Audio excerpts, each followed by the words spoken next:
હવે તો હું ગીતાને ગમે ત્યારે ગમે તે સમયે આ ઘરમાંથી બહાર કાઢી શકું છું.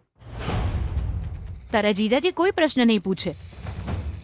હવે તું જોજે હું એને કેવી રીતે ઘરમાંથી ભગાડું છું.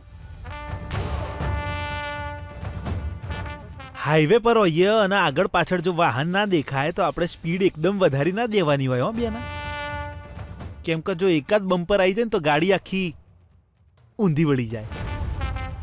તું ગીતાડીને ઘરમાં ચમ લઈને આવીશ? કારણ કે માથાનો દુખાવો એટલે કે ઓલો રમેશલાલ એને બધી હકીકત ના કહી દે, બરાબર? હવે એને ભગાડી દે તો એ રમેશલાલ ગીતાડીને બધું કહી દેશે. બેના કર્યા પર પોણી ફરશે.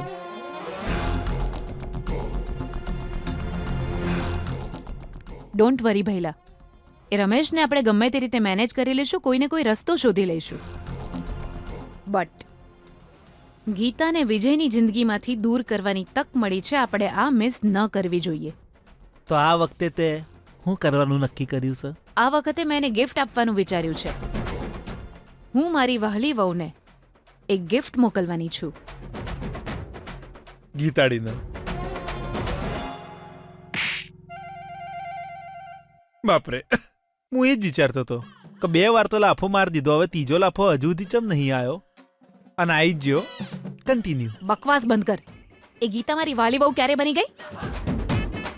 મારી વાલી વહુ છે અનન્યા. હું એને ગિફ્ટ મોકલવાની છું. એના મનમાં જે વિજય માટે પ્રેમ છે એને હું અતૂટ બનાવવા માંગુ છું. અને હા, કોઈ પણ ભોગે એમડી સરની જાળમાંથી તારા જીજાજી બહાર ન નીકળવા જોઈએ. કોઈ પણ ભોગે નહીં. આ જાળમાં આપણે ગીતાને ફસાવીશું અને હરાવીશું. આ વખતે ભગવાને આપણને બહુ સારી તક આપી છે ભૈલા. આ તકને આપણે કોઈ પણ ભોગે ગુમાવવી ન જોઈએ.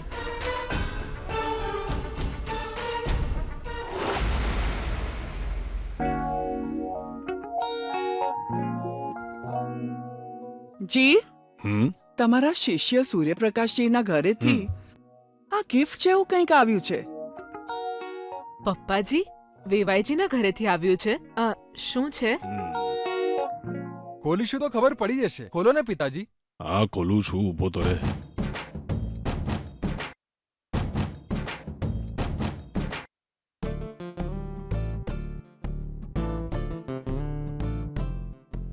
અરે, મારા શિષ્યનો કોઈ ભરોસો નથી. મને મગફળી ભાવે છે તો મગફળી મોકલી હોય.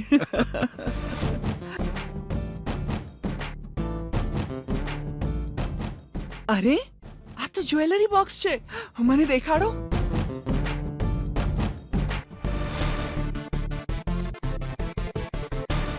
વાવ જી, આ તો ડાયમંડ નેકલેસ છે.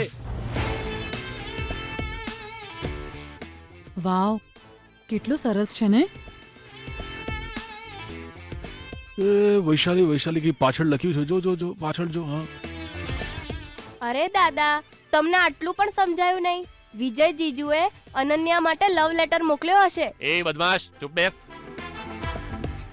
હા, મારી વાલી વહુ માટે સપ્રેમ ભેટ. ઓહ,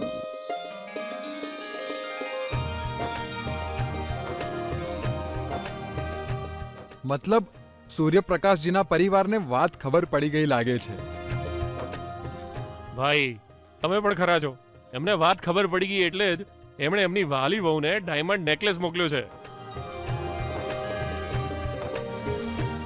જોતા જ ખબર પડી જાય છે કે આ ગિફ્ટ અનન્યાને એની સાસુમાએ જ મોકલી હશે. જુઓ, ઘરનો લેન્ડલાઇન નંબર પણ લખ્યો છે. અનન્યા દીદી કોલ કરી શકે એટલે. એમને તો બહુ જ આનંદ થયો હશે આપણી અનન્યા દીદી એમના ઘરની વહુ બનવાની છે એટલે. એ ચૂપ બેસ. અરે, અનન્યાએ આ ગિફ્ટ જોવી જોઈએ, પણ એના બદલે તમે બધા જોઈ રહ્યા છો. ઉભા રહો, હું એને બોલાવીને લાવું છું. આટલો પ્રેમ કરવા વાળા સાસુ સસરા મળ્યા છે એટલે આપણી અનન્યા નસીબ વાળી છે. હા, તો સૌભાગ્ય છે આપણું. હાજી, આપણે શોધવા ગયા હોત ને તો પણ આટલો સારો છોકરો અને પરિવાર ન મળ્યો હોત.